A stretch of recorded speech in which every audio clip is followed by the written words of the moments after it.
Él ha cambiado mi lamento en alabanza. Ha ceñido mi vida con su Santo Espíritu. Ha transformado el agua en vino. Al tercer día se hicieron unas bodas en Caná de Galilea. Juan 2, 1a. Vino celestial.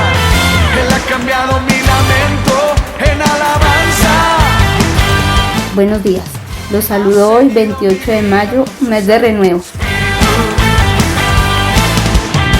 Ha transformado el agua en vino. Bienvenidos a nuestro tiempo de comunión de los domingos en la mañana. En esta ocasión meditaremos en Madre, canal de Dios para sus renuevos.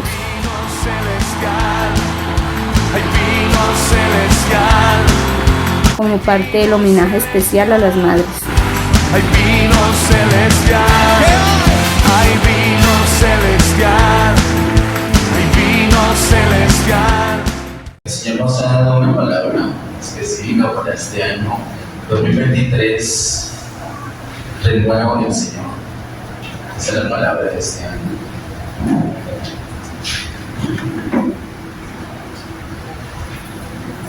Si el Señor dijo 2023 renuevo del Señor, es porque quiere darnos un enfoque para todo, para todas las cosas. Y no es la excepción. Este homenaje para las madres. Por eso el tema de esta mañana es que está allí.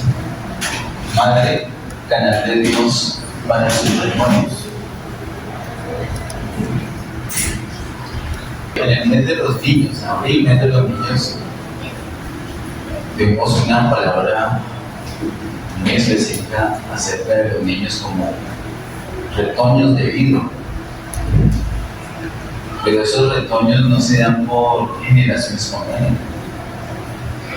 Ya vimos tantas palabras acá adelante tan lindas, reconociendo de dónde es que vienen esos retoños.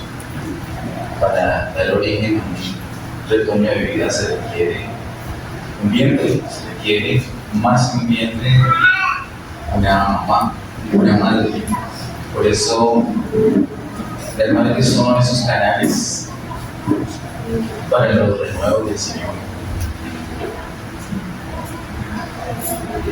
En el mes de enero vimos que el renuevo del Señor es precisamente nuestro Señor Jesús. Y todos los que están aquí, creo que todos sin excepción saben que el Padre Celestial tiene un plan muy exacto, muy preciso, y dentro de ese plan estaba que Dios se vistiera de carne, se vistiera de humanidad. Y con todo el poder que Él tiene, toda la soberanía que Él tiene para hacer de acuerdo a su voluntad, hubiera podido también hacer que la aparición de Jesús fuera así, de manera espontánea.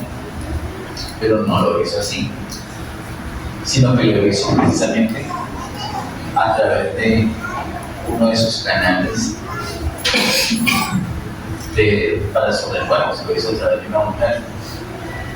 Lo hizo a través de una mujer llamada. Hay dos que recuerdan ese nombre. ¿Cómo se llamaba esa mujer? María.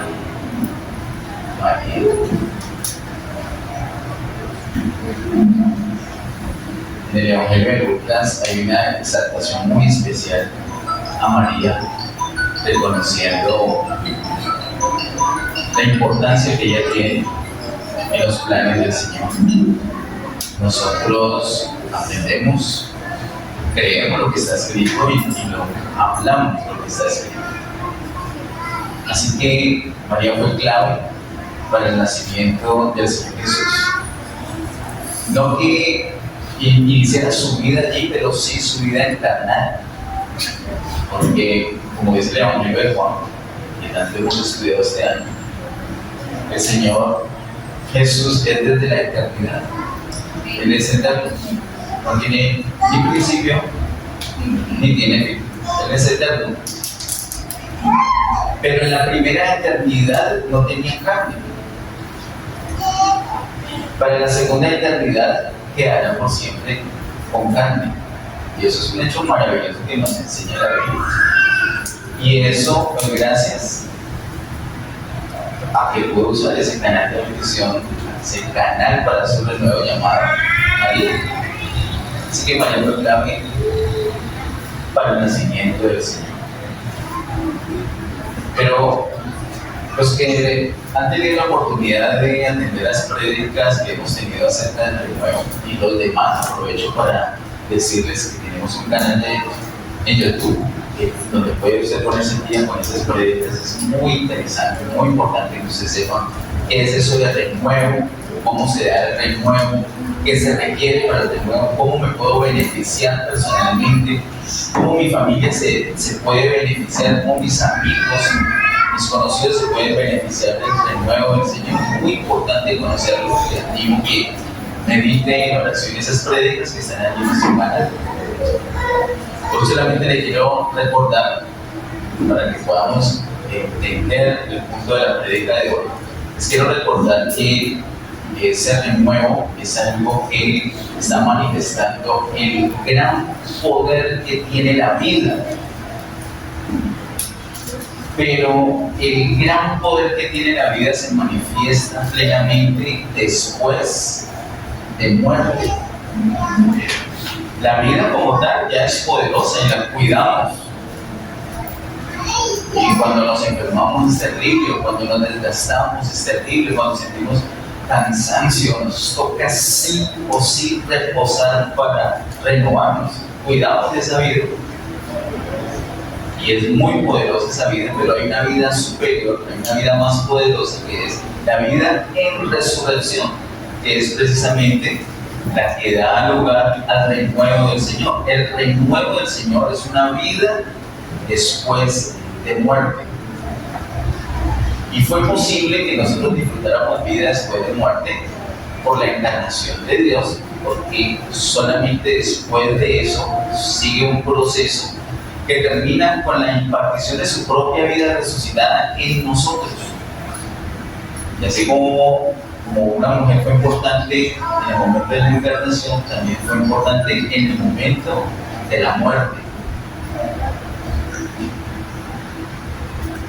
Yo quiero hablarles un poquito acerca de la muerte del Señor.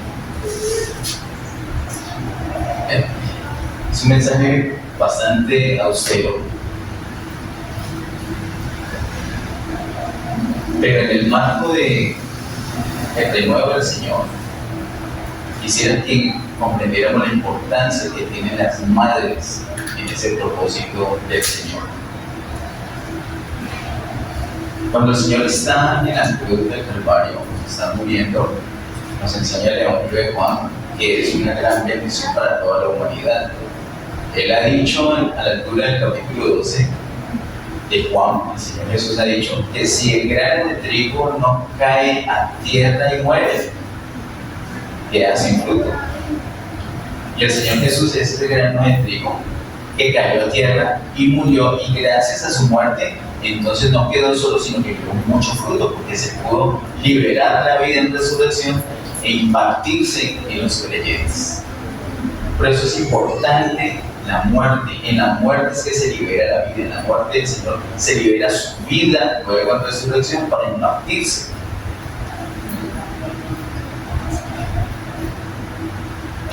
También creo que es conocido por todos. Yo les voy a hacer un examen, un quiz así rapidísimo, porque es un mensaje que se escucha por muchos años, se ha escuchado por muchos años. Que cuando el Señor estaba en la cruz del Calvario, dijo, ¿cuántas palabras? Nadie lo escuchaba. Jamás. 7.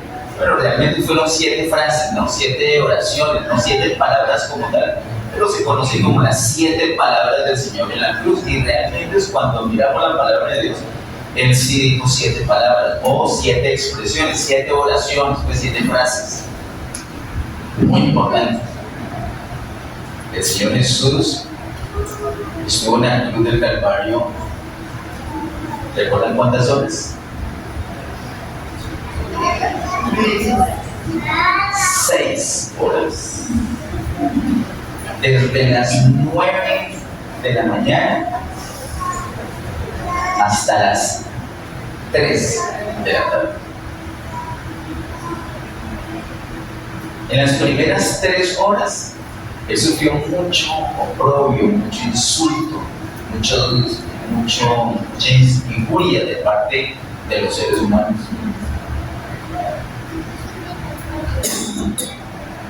El resto del tiempo, las otras 3 horas,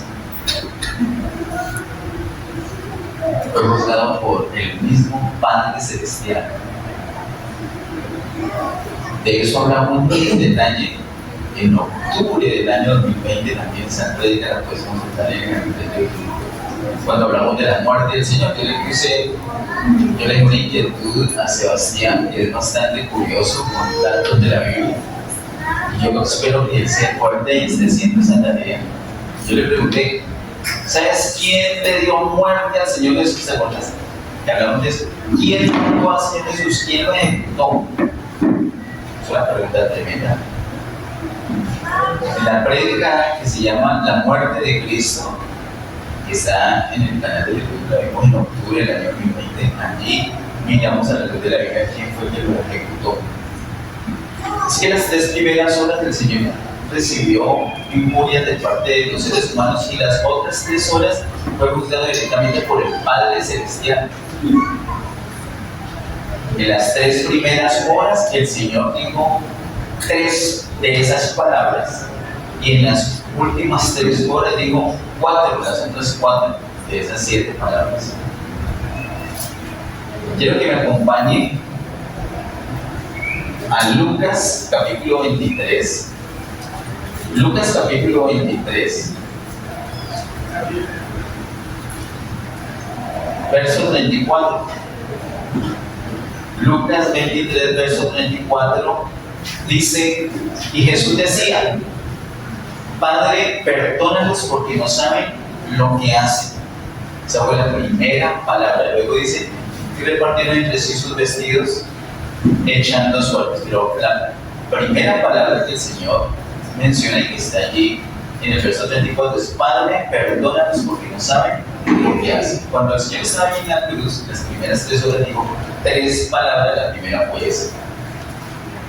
Se dirigió directamente a su Padre Celestial. El Señor Jesús siempre mostró que la prioridad para Él era su relación con el Padre. Y eso es un ejemplo que tú y yo debemos seguir. Nuestra prioridad no es la relación con tu cónyuge, ni con tus hijos, ni con tus padres, ni con tus jefes, ni con tu negocio, ni con tus hobbies, ni con tus enfermedades, ni con tus asuntos, sino por el Padre Celestial. Eso si quieres tener una armonía en tu vida, si quieres que tu vida sea un descontrol, entonces puedes usar cualquier prioridad, cualquiera, puedes poner al Padre de segundo, de tercero, de cuarto o no ponerlo. Pero una vida en armonía requiere que la prioridad sea la relación con el Padre. Lo primero que el Señor Jesús dice en la cruz del Calvario es algo al Padre, perdónalos porque no saben lo que hacen. Eso lo encontramos en el ejemplo de Lucas. Lucas, como lo vimos antes en el año 2020, nos habla del jubileo. Es algo que Dios da a favor de la humanidad. Él está muriendo aquí precisamente para el perdón de los pecados y Él está exclamando eso. Precisamente, Padre, perdónalos porque no saben lo que hacen. Es el perdón que el Señor Jesús conquista en la cruz del Calvario para la humanidad. Allí mismo en el capítulo 23, pero el verso 43 dice, Lucas 23, 43, entonces Jesús le dijo, de cierto te digo que hoy estarás conmigo en el paraíso. Esa fue la segunda frase del Señor. De cierto te digo que hoy estarás conmigo en el paraíso. ¿Y eso se lo dijo a quién? Al ladrón. ¿Apenas hay un ladrón? Entonces no es al ladrón. ¿A quién le dijo eso? A uno de los ladrones. Porque estaba escrito que él iba a ser contado entre los pecadores y literalmente fue contado entre uno a la izquierda y uno a la derecha. Uno de ellos se arrepintió, es decir, reconoció que estaba allí era Jesús el Salvador. A ese le dijo, de cierto te digo que hoy estarás conmigo en el paraíso. Y nuevamente esta segunda frase está mostrando el logro del sacrificio de Cristo en la cruz del Calvario. Por ladrón que era, por ampón, por malo, por mala gente que sea, por pecador que sea, si reconoce que Jesús es el Salvador, tiene la salvación, tiene el perdón de pecados, como fue la primera frase. Y además, podría disfrutar de la presencia del Señor desde ese momento de la muerte. ¿Pero dónde? ¿Dónde? ¿Qué dice la Biblia? Dice en Lucas 23:43, en el paraíso. Algunos han enseñado, se han equivocado, han interpretado que es en el cielo. La Biblia no dice en ninguna parte, no hay ningún versículo que diga eso. Lo que sí dice que es en el paraíso. Y aprendimos años atrás que el paraíso es un lugar de consuelo, es una sección de Hades que es de consuelo donde van todos los creyentes. Ahí esos creyentes están esperando que suene la séptima trompeta para salir del paraíso y reunirse con el Señor, lo que se conoce como el rapto de la iglesia. El Señor viene por los creyentes y los muertos en Cristo resucitarán primero. Entonces, si ya están en el cielo, pues el Señor no tendría que venir, y mucho menos arrebatarlos, porque ya estarían allá. Es ilógico por donde se vea, pero más allá de la lógica es que no está escrito que un muerto vaya al cielo, sino que va a donde? Al paraíso, si es que creyó en Jesús como el Salvador. Si no, pues irá a un lugar también en el Hades, pero ese ya no es consuelo, sino del tormento, a esperar no la séptima trompeta, sino 1000 años después que suene la séptima trompeta para un juicio final. Eso es lo que dice la Biblia, diciendo simplemente así, mirando esas dos primeras frases del Señor. Miremos la tercera frase. Por favor, acompáñame a Juan capítulo 19. Juan capítulo 19, versos 26 y 27 dice, Juan 19, versos 26 y 27 dice, cuando vio Jesús a su madre y al discípulo a quien él amaba, que estaba presente, dijo a su madre, mujer, he ahí tu hijo. Después dijo al discípulo, he ahí tu madre. Y desde aquella hora el discípulo la recibió en su casa. Miren tan lindo esto. Dice el verso 26, cuando vio Jesús a quién? A la mamá. ¿Y cómo es que se llama la mamá? Su madre terrenal, María. Esa es la mamá del Señor Jesús. Y dice, y al discípulo a quien él amaba. ¿Cuál es ese discípulo a quien él amaba? Juan. Ese discípulo se llama Juan. Así que Jesús amaba mucho a Juan, era su discípulo amado. Y siempre Juan estaba cerca de Jesús. Llegaron a ser muy íntimos. Y en el momento que el Señor sabe que ya no va a estar con ellos y viene a la mamá y a su amigo, a su discípulo amado enfrente, entonces dice esas palabras del verso 26 y 27. Primero le dice a la mamá. Por favor, si tiene la posibilidad de tener su Biblia en Juan 19, 26, miren el detalle como Jesús se refiere a la mamá. ¿Cómo la llama? ¿Cómo la llama? Mujer. Yo no me imagino que Santiago voltea a mirar a la... ¿Dónde está la mamá? Voltea a la izquierda, y mire que Mila está allá atenta, y en vez de decirle mami o mamá, diga mujer. Creo que no es como común, mujer. Le diría mamá o mami, pero le dijo mujer. Y ya vimos en Lucas la primera palabra que el Señor dice al Padre Celestial ¿Cómo se refiere cuando llama al Padre Celestial? ¿Cómo lo llama? Padre. Eso es una enseñanza en la palabra de Dios. Al Padre Celestial lo llama Padre. Y a la mamá, no la llamó mamá, no la llamó madre, la llamó mujer. No es de ninguna manera despectivo. Yo estuve mirando eso un tiempo atrás, porque me pareció una manera fría de referirse a la mamá, pero realmente lo hizo por dos razones. Uno, no por faltarle el respeto o ser frío con ella o apático con ella, sino en primer lugar es una manera de ubicarla a ella como mujer.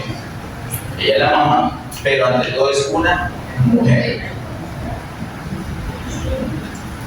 El Señor quería darle una posición en la mamá como mujer, porque amando tanto a la mamá, no la va a poner aparte y que no se beneficie de la salvación que está a punto de lograr para toda la humanidad. No es la primera vez que Jesús se refiere a la mamá como mujer. En Juan capítulo 2, verso 4, cuando el Señor hace el primer milagro, que es convertir el agua en vino en unas bodas, ¿se acuerdan de ese el vino? Y la mamá le dice, sabiendo quién era su hijo, le dijo, hijo, bueno, se les acabó el vino. Y no sé si usted tiene una mamá así, ¿no? Usted es bueno para las matemáticas, hijo, ayúdele al muchacho que está. Usted es bueno para la carpintería, hijo, también sé cómo está. Usted es bueno para algo y ella le preguntó a su hijo, María sabía que el hijo era bueno para resolver ese problema y dice, hijo, se les acabó el tiempo. Y él no le dijo, no mamá, sino que le dice, mujer, ¿qué tienes conmigo? Mujer, todavía no ha llegado mi hora. Que la hora, es decir, los tiempos del Señor, la agenda del Señor era manejada directamente por el Padre Celestial, como se puede constatar en Juan capítulo 5. Ese es un ejemplo, insisto, que todos debemos tener. A veces nuestros tiempos, las agendas, las prioridades las maneja la necesidad financiera, la necesidad emocional, la necesidad material, etc. Y no el Padre Celestial. Eso es una locura, es una trampa del diablo, porque vemos en Mateo capítulo 6 que cuando las personas se dedican a otras prioridades se quedan sin la relación con Dios y sin satisfacer esas cosas que necesitan. En cambio, cuando las personas se enfocan en buscar la presencia del Señor, tienen asegurada la presencia de Dios y Él se encarga de añadir todas las cosas que necesitan. ¿Hay alguien aquí que le ha sucedido eso segundo y puede decir amén? ¿Cómo decimos? Amén. Nos ha pasado. ¿Y hay alguien aquí que haya hecho al revés, que se haya ocupado de las añadiduras y descuidado la presencia del Señor y que consta que se ha quedado sin las dos? ¿Puede decir amén? Amén. También lo decimos amén a lo uno y a lo otro, porque Dios dice transparentes, pues no somos angelicales. Cuando fallamos en ese sentido, experimentamos que no tenemos ni lo uno ni lo otro. Pero la agenda del Señor era manejada por el Padre Celestial. Por eso le dice así, que tienes conmigo, pues todavía no he llegado a mi hora. Y aquí, cuando está en la cruz, le dice estas palabras. Esas son las tres primeras palabras. Recordemos, para que no quede como incompleto, cuáles son las otras 4 palabras que el Señor dice allí en la cruz. Ya hemos visto las 3 primeras, que son Padre, perdónalos, porque no saben lo que hacen. También, de cierto te digo que de hoy estarás conmigo en el paraíso. Y esta, donde le dice, mujer, he ahí tu hijo, y le dice al discípulo, he ahí tu madre. Esa es la tercera. ¿Cuál es la cuarta? ¿Quién recuerda? Antes hay otra. Recuerden que fueron esas otras 4 fueron en las últimas 3 horas. Y él se refiere directamente, nuevamente, al Padre y le dice, Dios mío, ¿por qué me has amado? Uy, tenaz. Yo creo que ese fue el momento de mayor agonía, sentir el abandono literal del Padre Celestial, Porque como nos enseña el apóstol Pablo, Él está llevando todos nuestros pecados. Literalmente se hizo a sí mismo pecado, y el Padre Celestial tuvo que abandonar a su Hijo en ese momento. Ese es el juicio que el Padre le hace al Señor Jesús. Esa fue la cuarta palabra. La quinta, ahí sí digo, tengo sed. Y la sexta, consumado es. ¿Y la séptima? Padre, en tus manos encomiendo mi espíritu, y ya expiro. Ya no dijo más palabras. Hasta que, ¿quién recuerda la primera palabra que dijo en resurrección?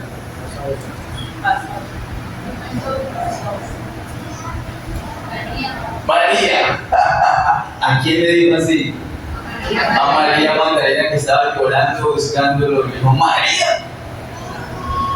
Vaya, susto la pobre María. Bueno, enfoquémonos por favor, y este es el corazón y el fin de una vez de este tema en esta mañana, es en esa tercera palabra. Le dice a María, le dice, mujer, he ahí tu hijo. Y a Juan le dice, he ahí tu madre. El Señor Jesús en la muerte libera su vida para ser impartida, no hacer un solo grano de trigo, sino que miren, muchos granos de trigo. Cada creyente es un grano de trigo en el sentido que ya tiene en sí la vida del Señor. Tú crees en Jesús como el Hijo de Dios, tienes la vida del Señor, tienes a Jesús resucitado dentro de ti, literalmente. Eso no es un asunto metafórico, filosófico, es una realidad, es una verdad.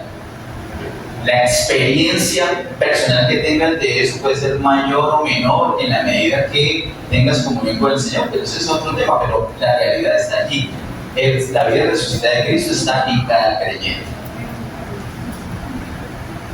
Eso hace que todos seamos hijos del mismo Padre. Por eso en resurrección el Señor Jesús por primera vez llama a los discípulos, los llama hermanos. Porque donde está la persona y diga, hola hermano. Si es una mujer, pues diga, hola hermano. ¿Cómo llegamos a ser hermanos? Porque tenemos el mismo papá. ¿Y cómo llegamos a tener el mismo papá? Creyendo en que Jesús es el Hijo de Dios, el Salvador. Eso es lo básico. De ahí en adelante sucederán un poco de cosas como las que estamos viendo. Cuando la persona cree en el Señor, sus pecados son perdonados, tiene asegurada la comunión con el Señor cuando muera, pero no tiene que esperar a morir para tener comunión, sino que desde que cree ya puede tener esa comunión. Y es precisamente el sentido de esas palabras. El sentido de las palabras del verso 26 y 27, cuando le dice, mujer, he ahí tu hijo. Está el Señor hablando que ya en la iglesia, en el pueblo de Dios, en el cuerpo de Cristo, en los creyentes, hay una unidad de vida. Porque ya todos tenemos la misma vida adentro. Y esa mujer, María, podría tener comunión con Juan como si fuera su propio hijo. Hermanos, aquí donde estamos, ese no es un colegio ni una escuela, sino una familia. Si tú tienes un problema, no tienes que, como decimos, morir solo en ese problema. Tampoco tienes que, cada vez que tienes un problema, salir corriendo a decírselo a todo el mundo, sino que sales corriendo y se lo dices a quién, a Dios. Pero muchas veces, y él lo que él hace es usar a alguien, porque ya hay una unidad de vida. Usa a alguien para que nos ayude, y muchas veces la ayuda a esa persona es escucharnos, y nos escucha. Yo no sé cuándo les ha pasado bien, yo me siento mejor, y la otra persona, ¿yo qué hice? Solamente te escucho.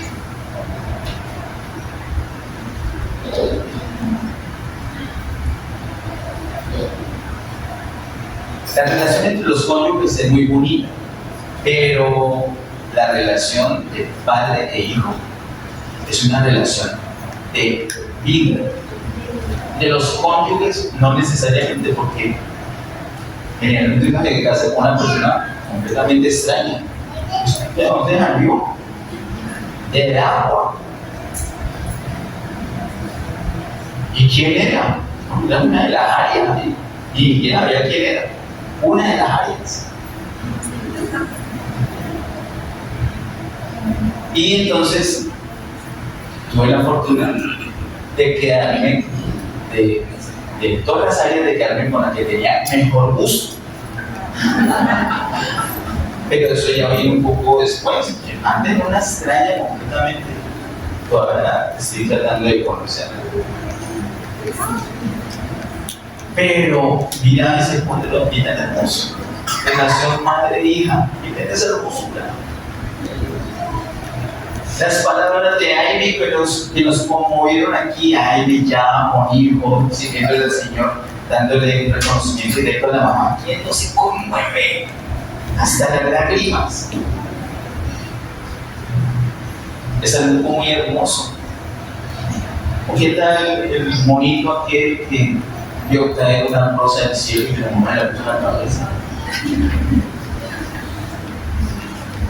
Esa ternura, ese cariño de un hijo hacia la mamá es lo que Dios espera que todos encontremos en la iglesia.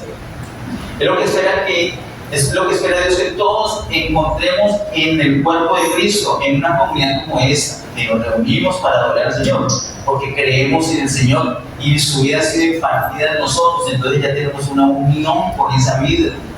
No somos unas personas que se reúnen a escuchar la palabra y ya que van y vamos a ayudar a este por un mercado. Es mucho más que eso. Ya somos una familia. Mira lo que le dice al discípulo amado, le dice: he ahí tu madre.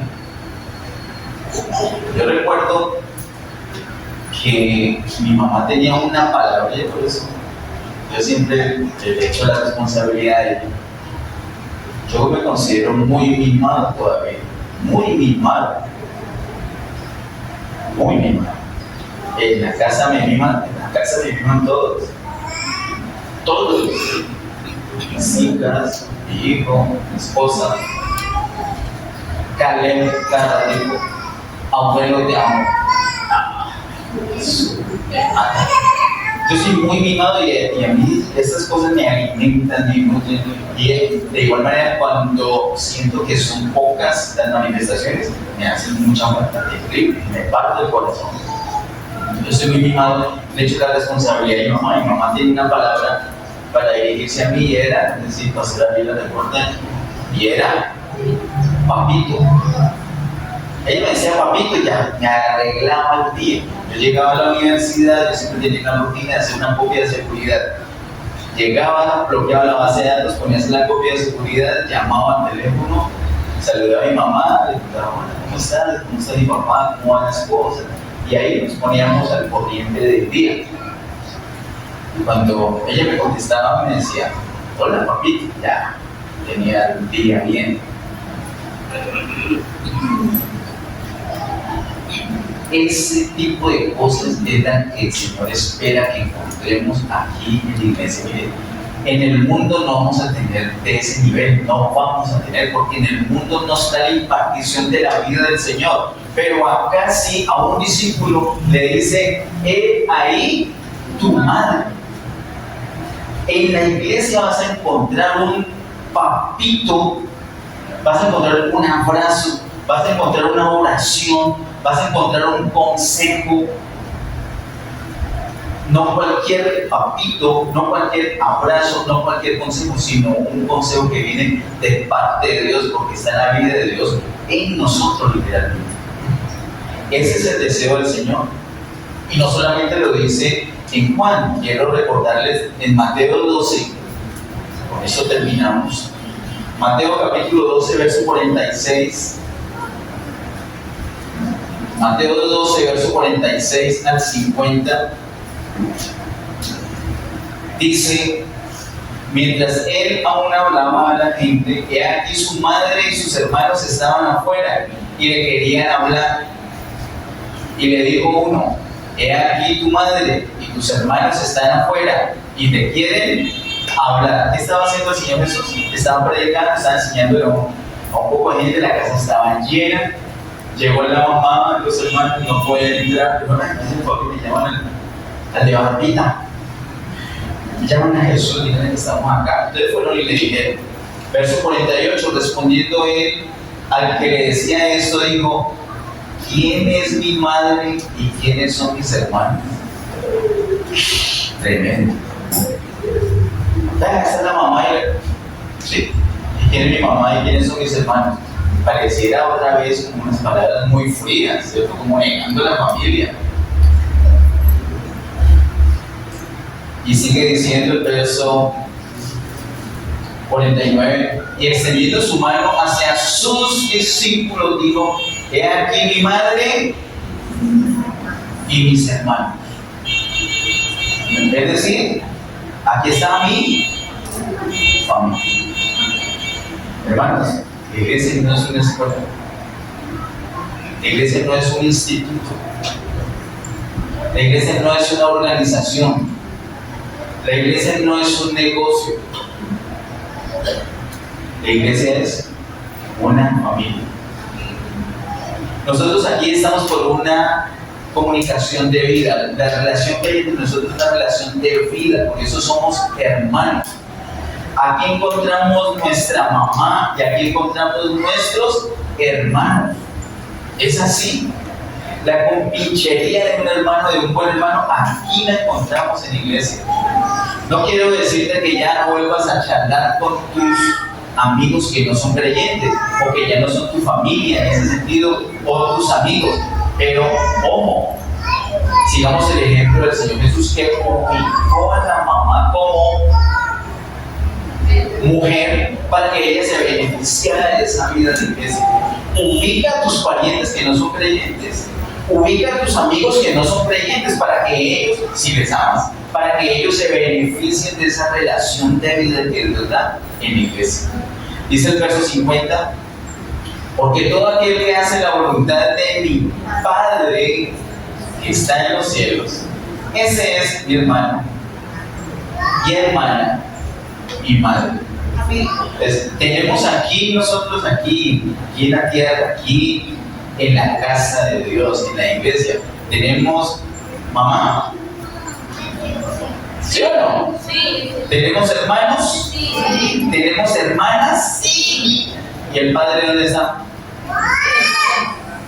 Porque todo aquel que hace la voluntad de mi Padre que está en los cielos, el Padre es el Padre. Y ha impartido vida para que nosotros aquí podamos disfrutar de una relación de hermandad, una relación tan tierna como la de la mamá hacia el hijo, también del hijo hacia la mamá. El ejemplo, el mayor ejemplo que nosotros podemos ver una y otra vez de ese amor tierno del Señor, definitivamente está en las mamás. Yo quiero que terminemos poniéndonos de pie, excepto las mamás. Y quiero que les demos un fuerte aplauso a las mamás.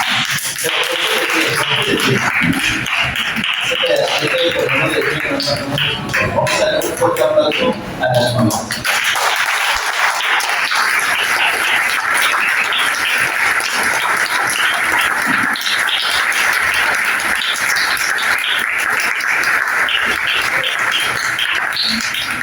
Ahora te pido que salgan del puesto, no las mamás, los que están del puesto, y vayan hacia una de las personas que están ahí sentaditas y que ponen una manito en el hombro. Vamos a orar en ese momento por ellas. Ya me voy a empezar a orar. No se queden allí, vayan y busquen a una mamá para regalar. Padre, en el nombre de Jesús, gracias, Señor, te damos por las mamás. Las presentamos delante de ti. Les declaramos a ellas toda nuestra admiración, todo nuestro amor, todo nuestro cariño. Gracias por ellas, Señor. Oramos que les bendigas, que les llenes de tu presencia, Gracias, Señor, por ser esos canales para tus renuevos. Bendice la obra de sus manos, Señor. Oramos muy especialmente que concedas las peticiones que hay en sus corazoncitos. Gracias, Señor, te damos por ellas. Son una bendición para nosotros, amado Dios. Ayúdanos a respetarlas, a cuidarlas, a amarlas tiernamente, a amarlas como esos canales que tú has usado para traer el renuevo. Gracias, Señor, por la impartición de vida. Gracias porque has hecho de nosotros una familia. Gracias por esa relación de vida que tenemos. Ayúdanos a disfrutarla más. Gracias, Señor, por todas las cosas. En el nombre de Cristo Jesús. Amén. Que Dios les bendiga.